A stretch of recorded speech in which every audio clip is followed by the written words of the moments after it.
자, 이번엔 두 번째 주제 코로나19로 넘어가 보겠습니다. 사실 저희가 충남 기자회견 첫 방송으로 코로나19 주제를 다뤘었잖아요. 네. 한 달이 훌쩍 지났는데 여전히 현재 진행 중입니다. 참 안타까운데요. 우선 현재 우리 지역 충남 코로나19 상황이 어떤가요? 네, 일단 이전까지 충남 지역에서는 좀 코로나 확진자 유형이 줌바 댄스 워크숍 참여자, 그다음 줌바 댄스 수강생과 선생님을 중심으로 확산이 됐죠. 그리고 네. 그 지역이 주로 천안과 아산에 분포가 됐었는데, 근데 그 줌바 댄스 확진자가 조금 꺾이면서 다른 지역에서도 좀 산발적으로 확진자가 나오는 추세입니다. 특히 최근에 보면은 이제 서산에서 하나토탈 연구소에서 이제 8명이 확진 판정을 받았고, 또 한번 그 취재 기자 지역구인 지역구인 이제 홍성 내포 신도시에서도 확진자가 나오고 네. 또 태안에서도 나오고 또 부여에서도 부부 확진자가 계속해서 나오고 좀 이렇게 산발적으로 발생을 하는 추세거든요. 그래서 좀 새로운 유형의 감염 경로가 충남에서 이제 나오기 시작했다. 근데 이게 문제가 되는 거는 아직까지 정확한 감염 경로가 확인이 되지 않았어요. 그래서 어디서 어떻게 감염이 됐는지가 아직 밝혀지지 않았기 때문에 오히려 좀 주변으로 더 확산되는 거 아니냐 이런 우려도 조금 나오고 있고요. 근데 좀 한 가지 다행인 거는 이 확진자 수가 조금씩 늘고 있긴 하지만 그 퇴원하는 환자 수가 또 대폭 늘고 있다는 건데요. 지금 저희 녹화 시점으로 보면은 지금 뭐 3월 말 기준으로 이제 퇴원하는 환자 수가 거의 100명 가까이 정도 되니까 네. 그건 또 좀 다행인 소식인 것 같습니다. 기쁜 소식이네요. 네, 맞습니다. 그 서산에서 먼저 확진자가 나왔었죠. 천안, 아산 이후로 다른 지역에서 나왔던 건 또 처음이었던 것 같은데 서산에서는 좀 확진자 나왔을 때 분위기가 어땠나요?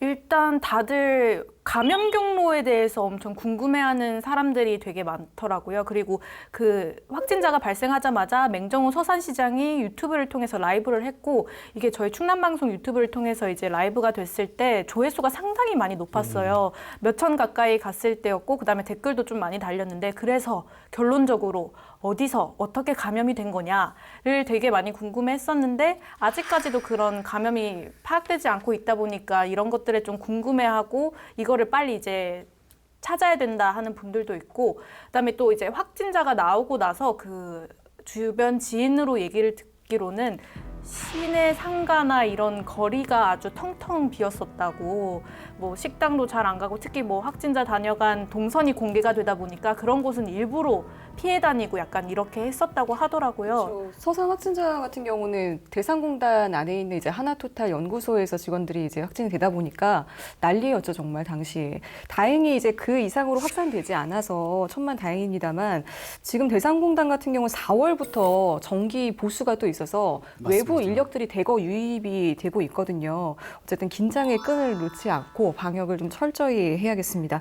이후에도 이제 홍성에서 확진자가 처음으로 나왔잖아요. 한 기자 또 내포 신도시 주민이라 취재하면서도 좀 더 피부에 와닿았을 것 같아요. 어때요? 네, 좀 어떻게 보면 이제 코로나19가 저희 지역에서는 좀 계속 멀리 이렇게 발생을 하고 있어서 좀 실감은 안 났는데, 저희 집 주변에서 또 이제 확진자가 나오다 보니까 정말 이게 나도 뭐 감염될 수도 있는 거구나 이런 걱정 또는 이제 그런 우려가 들었던 것 같고, 좀 정말 피부로 와닿았었던 것 같고요. 깜짝 놀랐죠, 일단은.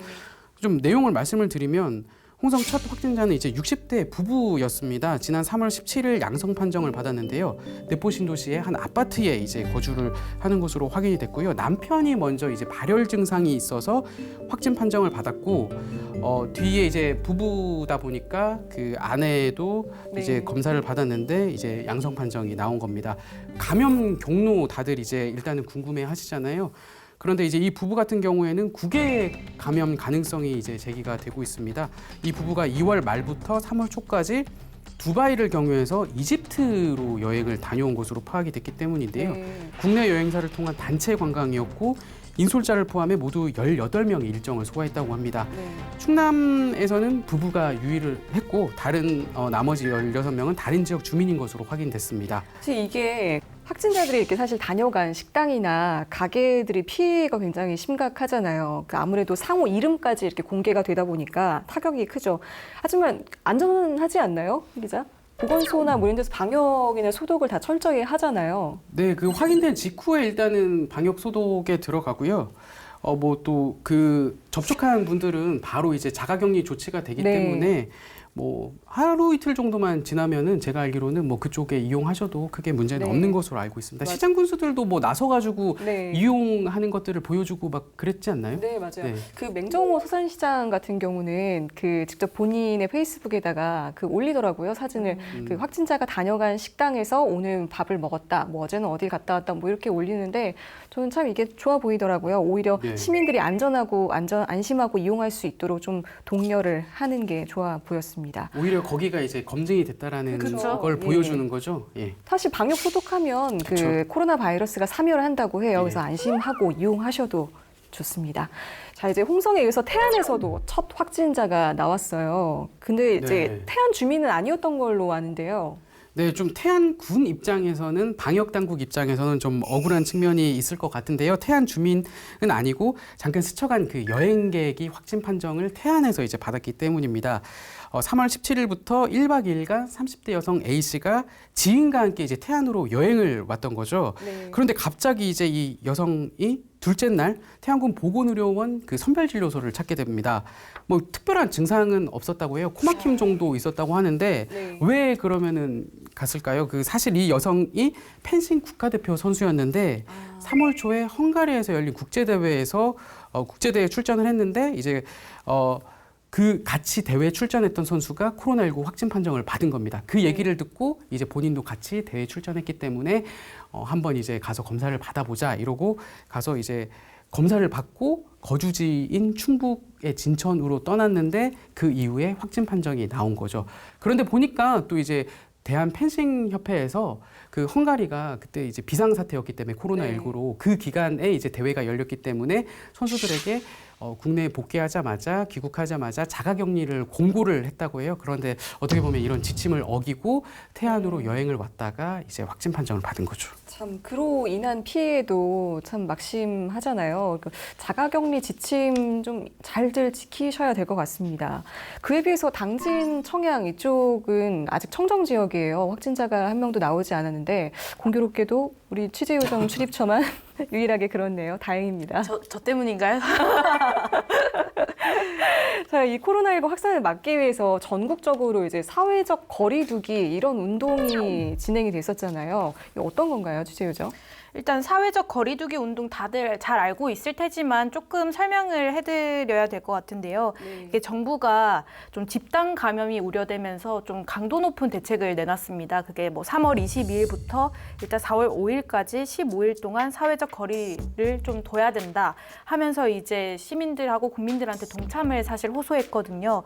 뭐 예를 들면 외출을 좀 자제하고 뭐 학원이라든지 헬스장이라든지 이런 다중 이용 시설 운영을 좀 제한을 해라라고 했었던 건데요. 그게 어떻게 보면 핵심인 거죠. 그종과는 달랐던. 네, 맞습니다. 네. 그래서 뭐 고강도의. 종교 시설, 그다음에 뭐 체육 시설, 또 유흥업소, 뭐 학원 시설 이런 다중들이 많은 사람들이 이용하는 곳을 최대한 이제 이용하지 말고 집 안에서 생활을 하고 뭐 생필품을 사야 될 때는 뭐 어쩔 수 없다고 하지만 뭐 마트 가는 거나 이런 것도 좀 최대한 좀 자제해라 이런 차원에서 시작하게 된 게 사회적 거리두기 운동입니다. 오늘 또 이제 마침 그 사회적 거리두기 관련해서 좀 취재를 하고 왔습니다. 네. 그런데 이제 민간에서는 아무래도 이게 뭐 완전히 강제할 수 있는 사항은 아니잖아요. 뭐 방역 수칙을 뭐 좀 어긴다든지 이러면은 좀 행정적으로 제재 정도 가할 수 있는 수준이고 뭐 사실상 이제 운영을 해도 뭐 강제로 이제 문을 닫게는 할 수는 없는 상황인 건데 그래서 이제 일단은 공공기관의 모습은 어떨까 하고 홍성군 제가 출입이다 보니까 군청을 갔다 왔습니다. 일단 민원실이 어떻게 보면은 가장 이제 위험에 노출된 공간이라고 할 수 있거든요. 외부인들도 이제 많이 오고 보니까 이제 외국인들도 또 많이 오시더라고요. 네. 관련 또 이제 업무 볼 것들이 있고 또 타 지역에서 아예 오시는 분들도 있어요. 그 워낙 이제 지자체 시청이나 군청에서 모든 업무들이 요즘에는 이제 다 가능하기 때문에 그런 상황에서 이제 들어가는데 한 3가지 정도 관문을 거쳐야 되더라고요. 일단은 마스크 안 하면 못 들어가고, 아, 그래요? 예, 들어갈 때 손 소독 꼭 해야 되고, 네. 발열 체크하고, 예, 그리고 이제 가면은 또 이제 그 민원 창구에 칸막이, 가림막이 설치가 되어 있습니다. 이 투명 아크릴판으로 해서 그 그 직원과 민원인 사이에 칸막이에 설치해서 비말로 전파가 되다 보니까 그런 것들을 막기 위한 장치 같은 것들이 이제 설치가 돼 있었고요. 또 점심시간에 보니까 또 정말 좀 평소에는 볼 수 없었던 장면인데 다 이제 한 줄로 앉아가지고 식사를 하더라고요. 저희가 뭐 연출이라든지 뭐 이렇게 좀 앉아주세요 이렇게 요청을 한 것도 아닌데 네. 정말 거짓말같이 알아서 이렇게 착착착 한 줄로 이렇게 앉으시고 저는 또 한 번 더 깜짝 놀란 게 말씀을 안 하시더라고요. 카메라가 있어서 그런 건가 했는데 카메라가 빠지고 나서도 네. 뭐 특별한 얘기 안 하시고 정말 이제 밥만 먹고 이렇게 나가시더라고요. 그만큼 이제 네. 상황이 지금 심각하구나 이런 것들을 느낄 수 있었고요. 그리고 충남도 같은 경우에는 30일부터 오늘부터 이제 기자회견이나 뭐 브리핑 같은 것을 또 유튜브라든지 페이스북 그 온라인 라이브로 한다고 들었거든요. 오늘 처음 했는데 생각보다 뭐 나쁘진 않았던 것 같아요. 어차피 뭐 유튜브나 페이스북이나 이런 다양한 채널로 실시간으로 볼 수 있으니까 일단 내용 전달에 있어서는 문제가 없었고요. 이제 기자회견이라고 하면 이렇게 도지사가 발표를 하고 이제 기자 질의응답을 해야 그렇죠. 되는데 이걸 어떻게 할 네, 거냐 그게 처음에 궁금하던데요? 네 조금 의아했는데 오픈 채팅방을 초대를 하더라고요. 그 모바일 메신저를 통해서 그러면 이제 그 출입 기자들이 그 카카오톡 방에 다 이제 소환이 된 거죠. 그래서 거기에 이제 문자 메시지로 질문을 남기는데 제가 느끼기에는 평소보다 좀 질문이 많이 준 것 같아요. 아무래도 이제 카톡방이고 또 이게 기록이 되고 그쵸. 다른 기자들이 이게 프로필 사진까지 뜨고 다 보이잖아요. 그러다 보니까 굉장히 점잖게 거기서도 굉장히 충청도 스타일이 나오는 건가요? 네. 굉장히 이렇게 좀 정적으로 그런 음. 분위기가 있었고요. 오히려 좀 핵심 메시지만 좀 전달하고 깔끔하게 좀 끝날 수 있지 않았나 싶습니다. 자, 이제 코로나19가 사실 굉장히 장기화되면서 우리 지역 경제 전반에도 좀 타격을 입고 있거든요. 그래서 이제 각 지자체에서도 정부에서도 그렇고 긴급 생활 안전 자금, 뭐 이제 긴급 재난 지원금 뭐 이런 것들을 지원하고 있는데 어떤 내용인가요? 네, 일단 정부 발표에 앞서서 충남도가 먼저 얘기를 했습니다. 이 긴급 생활 안정 자금을 지원하겠다. 근데 다 지원하는 건 아니고 코로나19로 생계에 어려움을 겪는 도민들에게 가구당 이제 100만 원씩을 지급을 하겠다라고 밝혔는데요. 그러니까 지원 대상은 좀 명확하게 돼 있습니다. 뭐 소상공인이랑 운수업체 종사자, 그다음에 저소득층이랑 비정규직 근로자, 그다음에 프리랜서 같은 그 경우에 한해서만 이 안정자금이 지원이 되는데 네. 충남만 봤을 때 한 15만 명 정도 되는 규모거든요. 네. 근데 이제 기존에도 복지 혜택을 받는 분들 계시잖아요. 뭐 기초생활수급자나 실업급여 수급자, 뭐 그다음에 뭐 소상공인 같은 경우에도 등록을 안 하신 분들도 있을 테고 이런 분들은 근데 또 지원 대상에서 제외가 된다고 하고요. 그다음에 이게 가구당 100만 원이라고 했는데 일단은 뭐 현금이나 지역 화폐, 그다음에 체크카드 이 세 가지 종류 가운데 각 시군마다 좀 정해가지고 지급이 된다고 하거든요.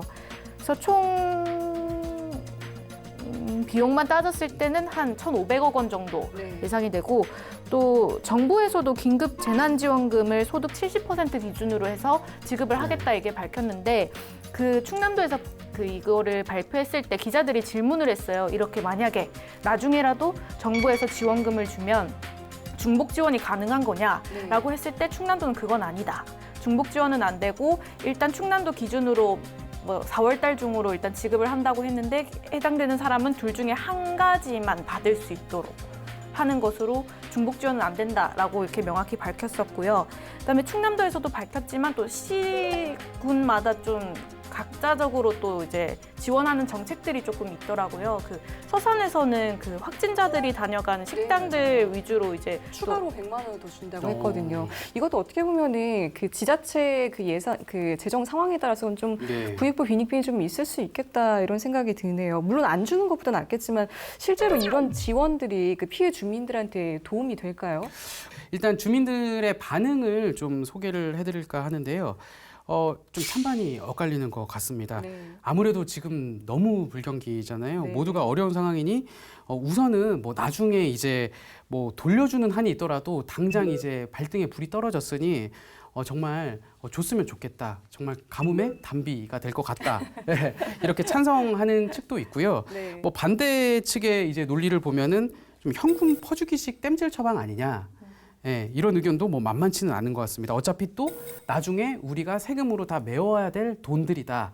해서 이런 좀 찬성과 반대 의견이 지금 엇갈리고 있는 상황입니다. 네, 그 사실 지역 경제 이렇게 활성화 차원에서 이렇게 톡톡 튀는 아이디어들도 나오고 있어요. 그 서산 같은 경우는 그 드라이브스루 방식으로 농산물 장터가 열렸는데 이게 사실 그 패스트푸드점이나 뭐 카페에서는 흔하게 보던 방식이잖아요. 네. 근데 이번에는 좀 코로나19 검사에 도입이 되면서 좀 주목을 받았던 건데 이게 일상 전반으로 좀 확대가 되고 있는 것 같아요.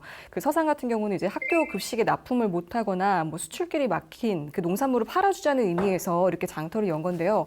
반응이 좋더라고요. 이렇게 차 타고 지나가면서 뭐 딸기 하나요, 마늘 하나요, 뭐 이렇게 주문하고 결제하면 바로 이제 물건을 차에 실어주니까 편하기도 하고요. 홍성에서도 좀 그런 방식이 있었죠. 아, 예. 홍성에서는 이제 그 화훼 농가들 위해서 꽃을 그렇게 드라이브스루 방식으로 판매를 해서 뭐 한 330만 원 정도의 판매고를 올렸다고 네, 해요. 네. 뭐 이후에도 계속 뭐 추진이 된 건지는 확인을 해봐야 될 것 같은데 좀 일단 낭만적인데요.